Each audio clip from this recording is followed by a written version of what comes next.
The man discreet, in virtue residing, in intellect and intuition trained, the bhikkhu ardent and discriminating, 'tis he who becomes free from this tangle. Thus it was said. And why was it thus said? It is reported that to the Blessed One, then staying at Savatthi, there came one night a certain Deva who, in order to have his doubt removed, asked this question: Tangle within, tangle without. In toils entangled is the race of sentient beings. Therefore I would ask you, Gotama, who can free himself from this tangle?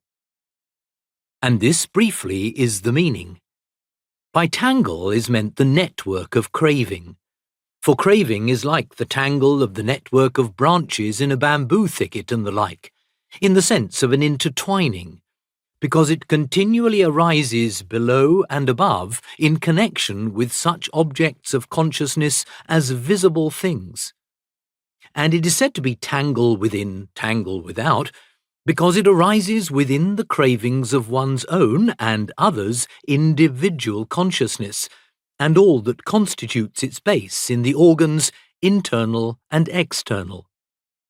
Mankind is entangled in such a tangle, just as bamboos and the like are entangled by such tangling as in a bamboo thicket, so all mankind, known as the various classes of sentient beings, are entangled, enmeshed, embroiled in that tangle of craving. This is the meaning. And because of such entanglement, the meaning of, therefore would I ask you, Gotama, of this, is to be understood thus. Therefore I ask you, addressing the Blessed One by his family name, Gotama. Who is it that can become free from this tangle means, who is able to disentangle this entanglement which has thus entangled the three elements? Note, the world of sense, the world of form, the world of the formless. End of note. Being questioned thus, the Blessed One, walking in unobstructed knowledge of all things, the Deva of Devas, the Sakka of Sakkas, the Brahma of Brahmas, confident with the four confidences, bearer of the tenfold strength, endowed with unimpeded knowledge and the all-seeing eye, spoke this verse in answer. The man discreet, in virtue residing, in intellect and intuition trained, the bhikkhu ardent and discriminating, 'tis he who becomes free from this tangle. In setting forth, according to the truth, the meaning of the great sage's verse, which treats of virtue and such other things, I will expound the path of purity, which rests on the strict rules of the devout dwellers in the great monastery.